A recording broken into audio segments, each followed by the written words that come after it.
So listen up, friends. If we're going to dive into this conversation of partnering, we first got to get something out of the way. Who's going to make a good partner and who's going to make a bad partner?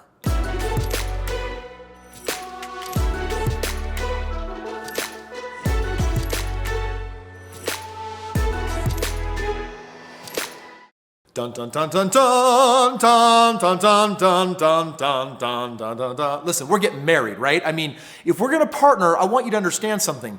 This is not like just a weird random dude and dudette that live on the other side of the planet and like, hey, let's put up some money, Kris, you do the deals. And then it's like, listen, money is not the qualification for deciding who to partnership. I want you to think of this a little bit more like a marriage, right? I mean, obviously not as thorough, but when people use that phrase, we're getting in bed together, here's what it kind of means. You kind of don't know everything that you're gonna know about that person until it's too late. One of the lessons that I learned in marriage with my wife that I didn't understand when I got married nearly 17 years ago was that I wasn't just marrying who I understood her to be, I was marrying everything I did not know about her. In fact, I was also marrying every decision she was going to make in the future that I wasn't aware of.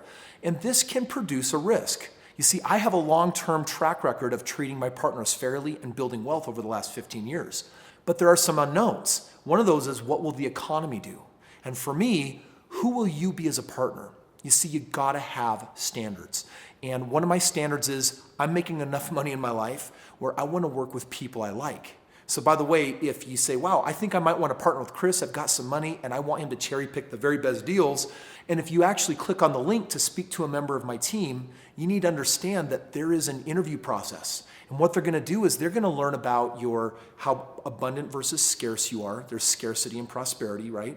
They're going to also be just checking out your attitude, your personality, how you show up. Are you more of a positive person, more of a negative person?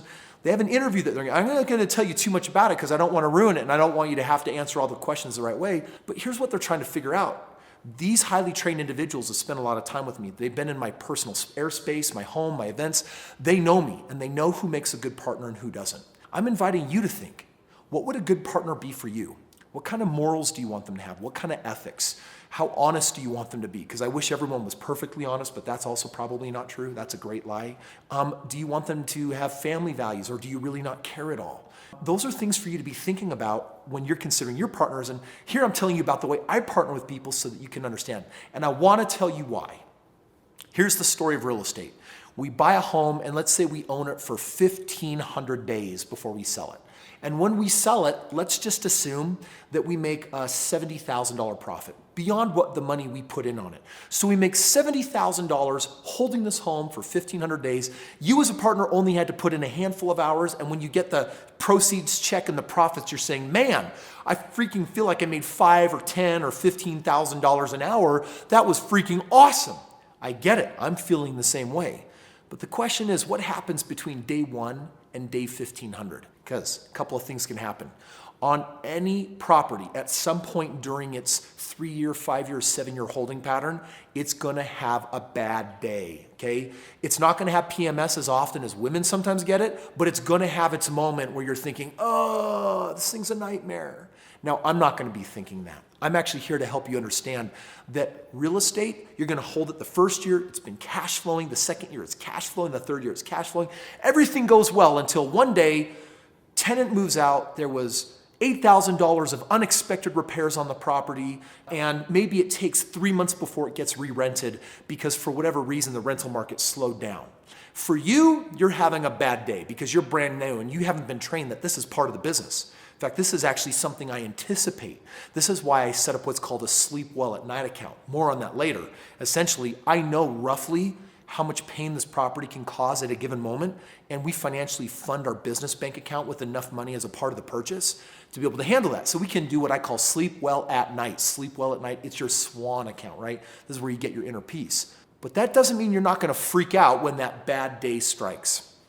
Well, listen, every partnership is going to have that day come, and when it does, the question is, who are you gonna be? Are you going to dig your head in the sand and just disappear from the face of the planet?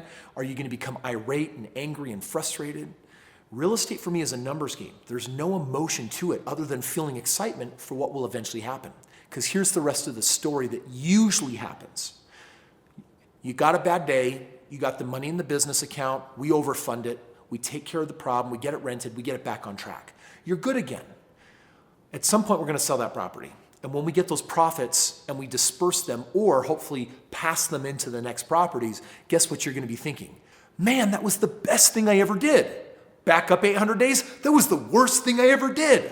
Two different statements coming from the same mouth of the same person. Now listen, I've been through it. I'm producing this video because I want you to understand that I'm interested in your mindset if I'm gonna partner with you. I'm interested in your mentality because I can afford to be with the right kind of people. And besides, if you remember from the last video, I'm saying, come out to one of my events, maybe multiple, and I want to train you. If I get the chance to not just partner in real estate, but also mentor you, I will teach you to think like one of the most successful human beings on the planet.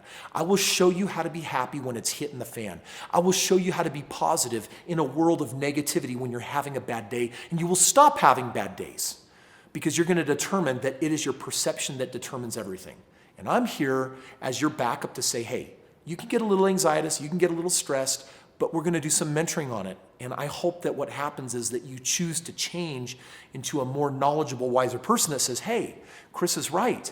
I maybe need some faith and trust in the beginning, but this is actually part of doing a deal. This is a part of what can and will happen, and we're preparing for it.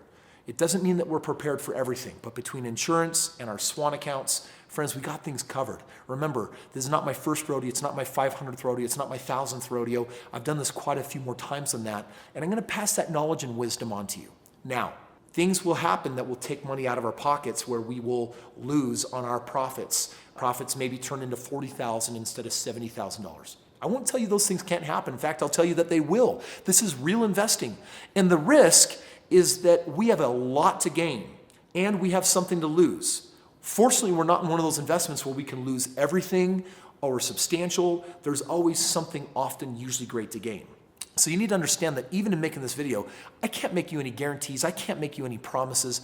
All I can do is let my track record of the past speak as we step into an unknown future with politics and presidents and a world and technology moving us in places we never have before. We have our experience level to help us be as prepared as possible. The question is, who are you going to be, or the partners you select in life, who are they going to be? Ultimately, I shot this video for one major purpose. I want you to understand that someone having money and willingness to want a partner is only half of the equation. The other half of the equation is, who are they? And I'm asking, who are you? Whether you're trying to partner or be partnered with, it's important to invest in yourself, which is why when people get involved with me, find me at one of my live events. Make the sacrifice, buy the plane ticket, get in the car, drive, pay for the hotel, and have an experience, because each one of them is designed to be life-changing, and more importantly, you're making an investment into you. This real estate between the ears, these 5 inches, they are the most critical 5 inches you will ever invest in. So if you partner with me, I'm going to ask you to invest in yourself, and I'm also going to make sure that you're the person I want to invest in.